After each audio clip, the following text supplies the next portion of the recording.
Hello and welcome to a special edition of Football Today. I'm Josh Schneider-Weiler. We hope everyone listening is safe and taking the necessary precautions against a coronavirus pandemic. Today, we're joined by author James Montague, who takes us through a chapter from his new book, 1312, Inside the Ultras, the explosive story of the radical gangs changing the face of politics. And in this episode, he tells us the story of Sergei Filimonov, a Ukrainian ultra who went from hooligan to national hero.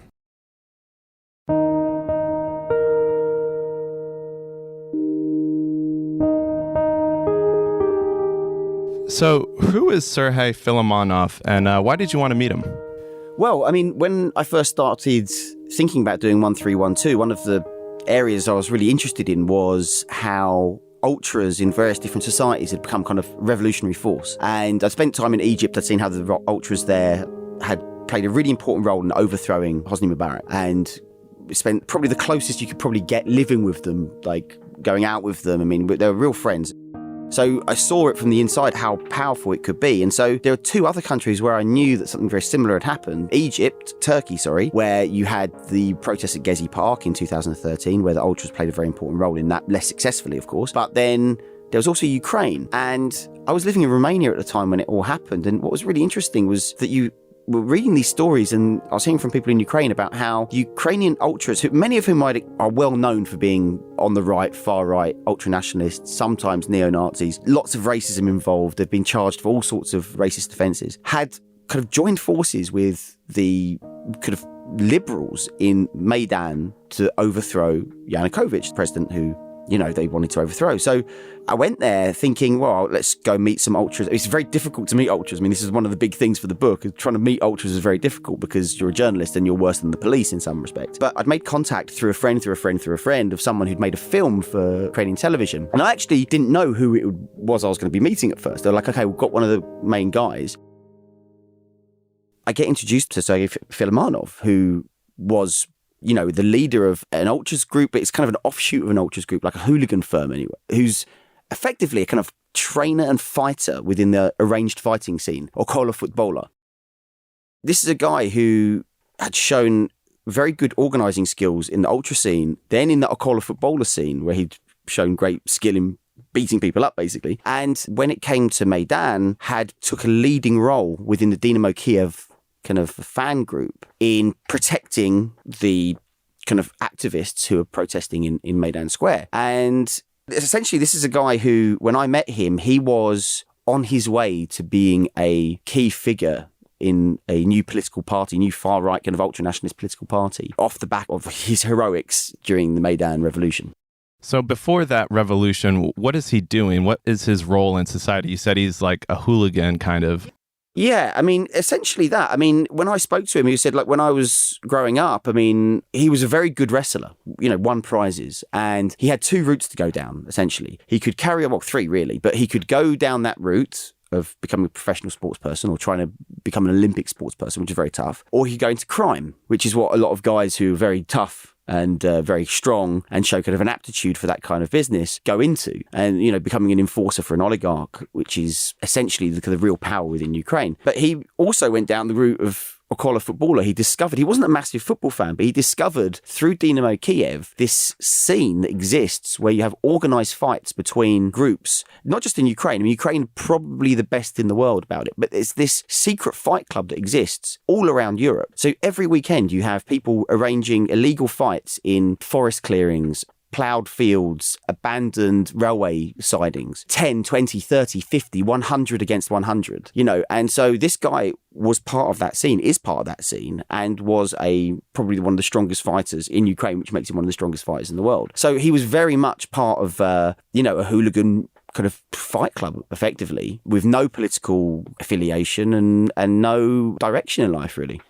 And so then what happens at the end of 2013 and the beginning of 2014? At the end of 2013, there's a really interesting thing happens. Yanukovych, he's from the east of the country. The president of Ukraine at the time was from the east of the country, which is very much Russian-speaking, Russian influence. He was seen to be under the kind of, wasn't controlled by the Kremlin or wasn't controlled by Moscow, but was certainly, they shared certain interests. But the further west you go, the much more Europe-facing Ukraine gets. And there was an association agreement on the table with the European Union. Yanukovych was going to sign it. And when he didn't sign it, under threat from Putin, it created this uprising of essentially kind of a largely young pro-European movement erupts, not just in Maidan, in the main squares all across the big cities in Ukraine. And it's a huge country. I mean, I went down to Mariupol, which is, it took us about 24 hours because the roads are terrible. It's just a vast, vast country with huge cities everywhere, massive mineral wealth. And what happens is he declines to sign it. These protests are up and they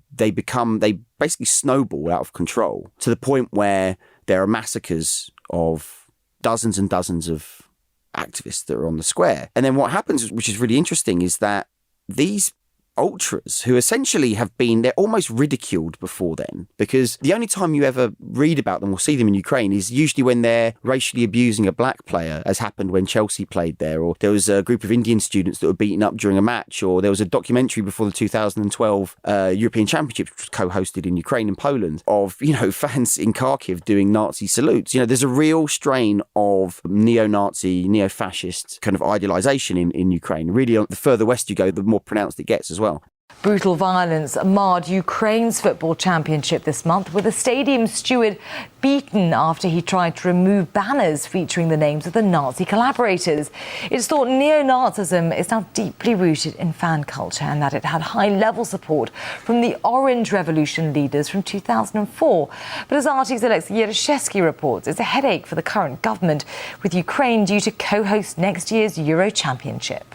But then what happens is that, this kind of embarrassment, this international embarrassment, then finds a kind of common cause, that they realise that they are against what the Russians are doing in terms of what's happening in the invasion in the east of the country, that Yanukovych is, not a patriot, and that overcomes any disagreement they might have with the more liberal, pro-European protesters on the square. So what they do is they come in and they effectively work as the kind of the muscle, the kind of protectors of these protesters, because there's the Tatushki, who are kind of like guns for hire by the government, who are going in and beating people up, and they were there to fight them back and to fight the police. And what is interesting, and this is something with all ultra groups I found that have taken a much more political stance, is that when you have a protest movement like that and it's you against the state, often who has the experience of fighting the police?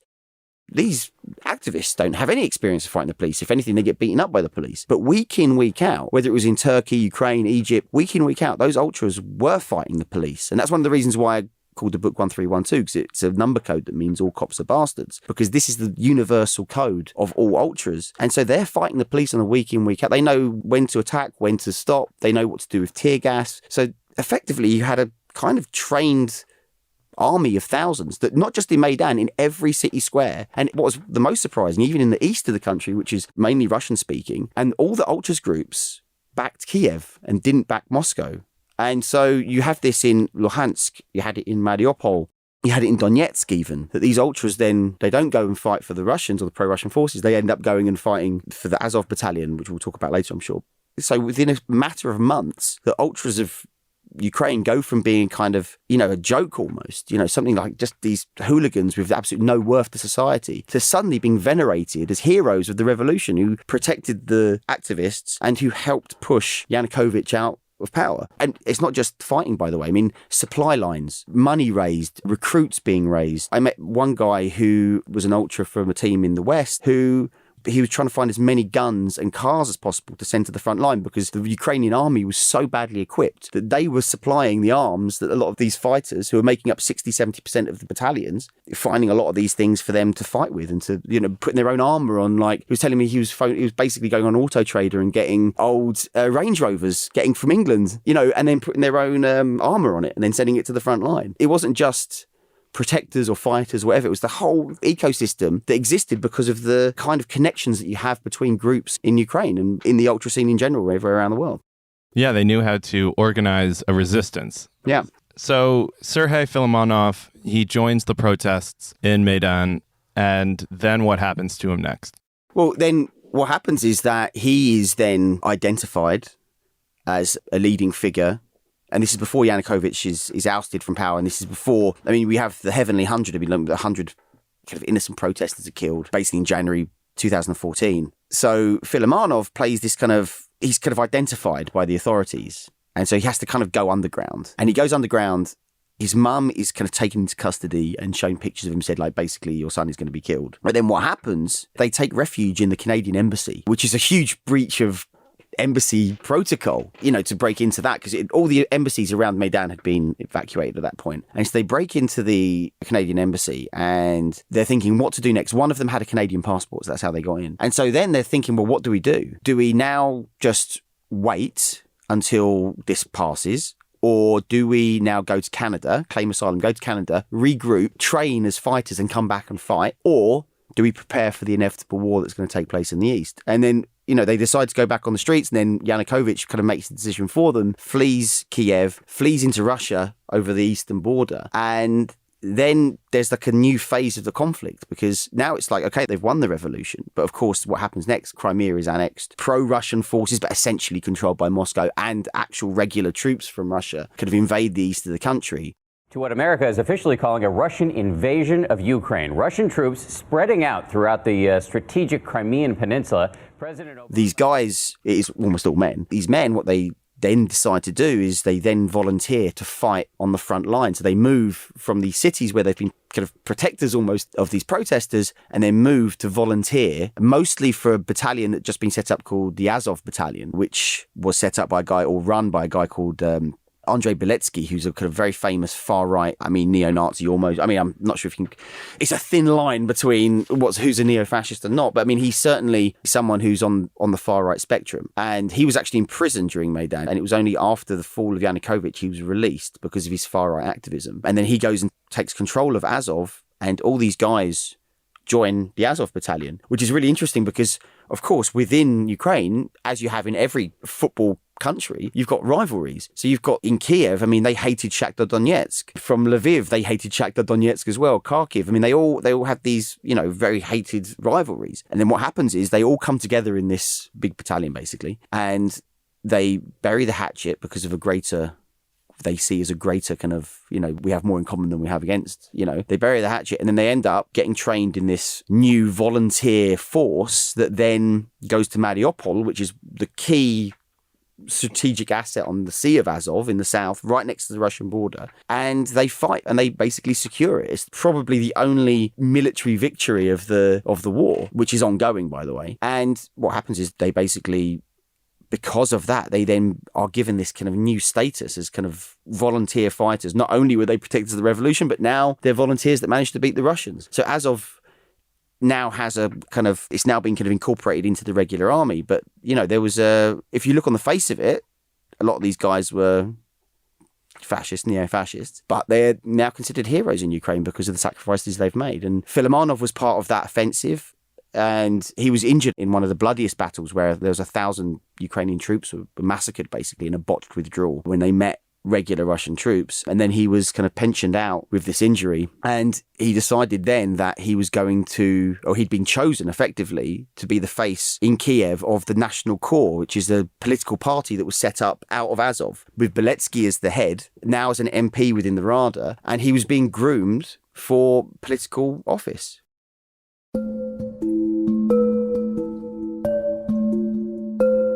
You went to Mariupol. You went near the front lines. What was that like? You couldn't believe how close it was. That was the main thing. Mariupol is 20 kilometers from the Russian border. And when you see the geography of eastern Ukraine, you realize how important it is. It's effectively now being blockaded by the Russian Navy because now that they control Crimea, it's very difficult for Ukraine to get ships in and out, which is a massive issue for its economy. But you can see why they wanted it.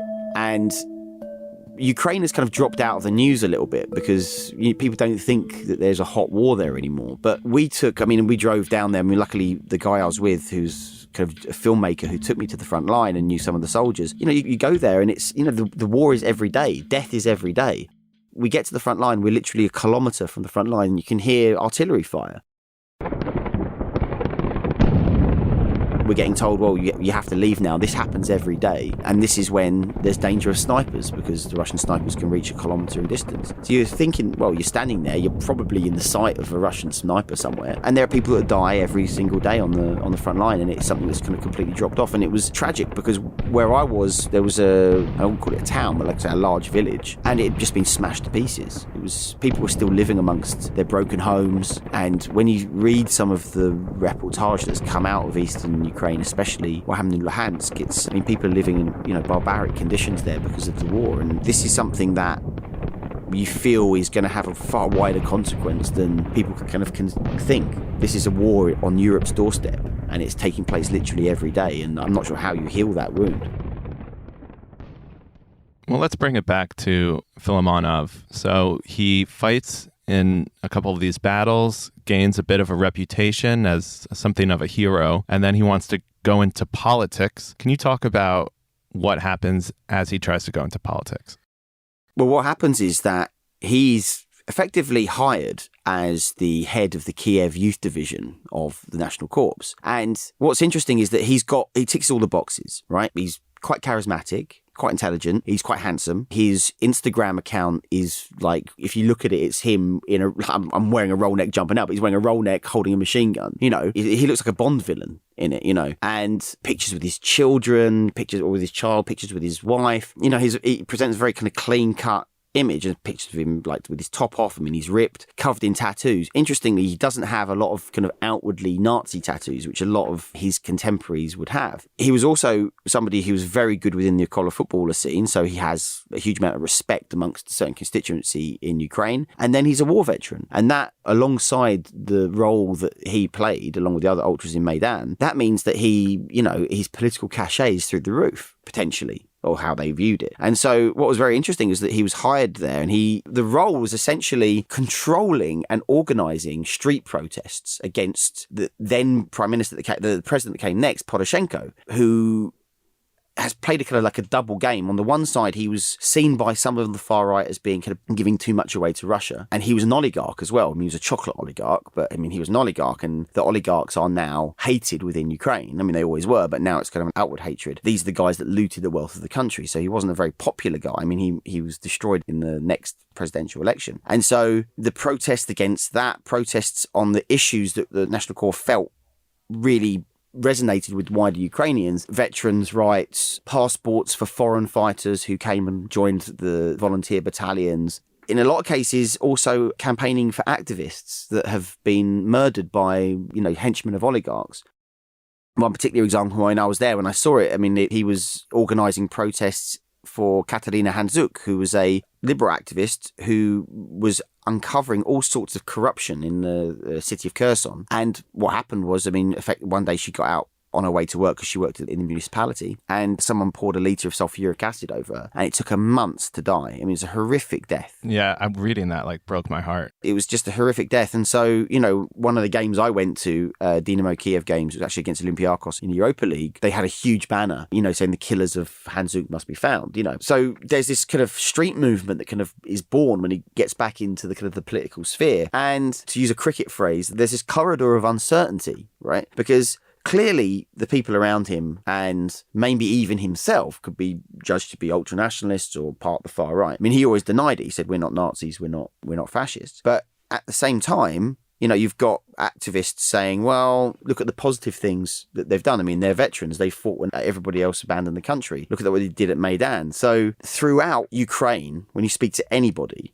this kind of are they not discussion is taking place, when in most cases it's, these guys are part of a far right ecosystem. I don't think there's any way you can deny that. So they're part of this street movement. What was fascinating was when I was there, they were preparing for the parliamentary elections, or they're preparing for the presidential elections first. And you were there what year? So this was last year. So this was February 2019. And so I was there, and they're preparing for the presidential elections. And Poroshenko was hugely unpopular, but Filimonov was effectively organising protests against Poroshenko. And they would get thousands of people turn up, all wearing black T-shirts. They dressed and looked like ultras as well, like in a kind of uniform black. And you could always see him at the front, because I'd be following the videos after I met him, and you'd see these protests, and you could see him. He was the organiser at the front. And you could tell because he'd injured his hand when he'd gone to watch Olympiacos play in Greece, and he'd been injured by a police baton. So you could always spot him. I mean, he's got kind of reddish hair as well, so it was easy to spot him. But he was there trying to organise, trying to calm down when it got too much. But what was interesting was that when I was there, even though Bilecki wasn't running as a presidential candidate, or anybody from the National Corps were running as a presidential candidate, they had a booth on Maidan, like a National Corps booth, where they were handing out these leaflets. And I picked up one of the leaflets, and you had two faces on there. You know, you had on the left-hand side, you had a picture of Bilecki. On the right-hand side, you had a picture of Filimonov in a suit. So clearly he had been identified as someone who had the electoral or electability that movement required. And you know, you could see when we were talking, I mean, he even told me that he felt that if you really wanted to affect change, street protests can only take you that far. You've got to be on the inside. Like, he wanted to be on the inside. He wanted to be an MP. He wanted to be, if not an MP, then elected to the municipality council, you know, when they had elections this year. So when I left Ukraine, I was very much of the opinion that this is someone that I would eventually see again in a much more different context to as a football hooligan, but perhaps as an elected representative. And so what happened with them in the end? So what happens in the end is we keep in contact. I mean, I've got a lot of places to go to, so I'm keeping in contact. So mainly on Instagram. And then I get a phone call one day saying, Filimonov's quit National Corps. Because what happens is you have the presidential elections take place and Poroshenko is annihilated by Volodymyr Zelensky. And Zelensky is a fascinating character because he's now president, but he's a guy who has zero political experience whatsoever. His literal only experience is in a Netflix series on Ukrainian television, is that he plays the role, he's an actor, he plays the role of a teacher that accidentally gets elected as president to kind of fight corruption. And then, life imitates art and he becomes president as well. And so what Zelensky does, he moves forward the parliamentary elections. And so everybody's preparing for the parliamentary elections, and the Rada, the Ukrainian parliament, has like a lot of places that has proportional representation, has a 5% threshold for minority parties, mainly to keep the more extreme parties out of power. And so the far-right ecosystem comes together and there's an agreement that they will run on a single ticket. And that's a problem for Filimonov because each party is done on a list. So your percentage of vote, the further down the list you are. The higher up the list you are, the more likely you are to be an MP. And so they merged the lists, and what happens is Filimonov's kind of not on the list. So a few months later, I find out that he has kind of dropped out. He's quit the party. He says that he left on good terms with Bilecki. But then from other people and from him, there was also an issue within like internal politics. There's one guy who's a Russian Belarusian who's now head of intelligence for Azov, who, is an out and out neo-Nazi. He ran the kind of, I think it was called National Socialist Society. It was the biggest neo-Nazi group in Russia. He was the head of it until they outlawed it. And then he fled to Ukraine. And there's no doubt that Filimonov is on the right of the political spectrum, on the far right of the political spectrum, but he does seem to be quite a principled guy in terms of anti-oligarch corruption. Like, that's the issue that has excited and in a way kind of brought together this kind of left and right coalition. One of the other things that they were doing during all this period was invading the building sites of oligarchs who were building projects, who they claimed the land was stolen or corruption had led to like somebody getting this land and they were going to build a hotel. So whenever an oligarch did that, they would swarm these building sites, film it on Facebook Live and like beat up all the security guards who were being paid by the oligarch and then destroy all the building materials that they could find. So that was another element to their activism as well. Yeah, so this guy kind of enriched himself, the guy from Russia and Belarus, and that was another thing that I was told kind of left a bad taste in his mouth, so he kind of quit. And he's now got this group called Honor, which is a kind of like street protest hooligan ultra group. It's like kind of it's not entirely sure what it is, but when I checked my Instagram the other month, I found out that he was in Hong Kong and he was there at the protest in Hong Kong. And in Kiev, he'd set up a kind of street protest school. And I remember the protest had a Molotov cocktail on it. And then it all went apeshit in the Russian media because the Russians want to portray what happened in Ukraine as a fascist uprising, right, against a democratically elected president. And someone like Filimonov or Malia, who is his kind of right-hand man, and he's a guy who has 4 swastika tattoos on his head, is the exact poster boy they need to prove that what happened in Ukraine is a fascist takeover. So suddenly I see Filimonov all over like the main Russian news stories, like this is proof of who these guys are and what's happened in Ukraine. And now they're exporting their fascist revolution to Hong Kong. They of course denied that they were there for anything other than the holiday, but I'm not sure if I particularly believe that. It seems like his future now is, he told me that he's going to go his own way with his own kind of street protest movement now in Ukraine. holding people to account on a case-by-case basis. So he seems to be completely disentangled now from internal, elected politics. But clearly he's someone who's happier and happiest on the street, whether that's in a collar footballer, which he's now preparing for the next season of, or street protests, trying to hold the powerful and the corrupt to account.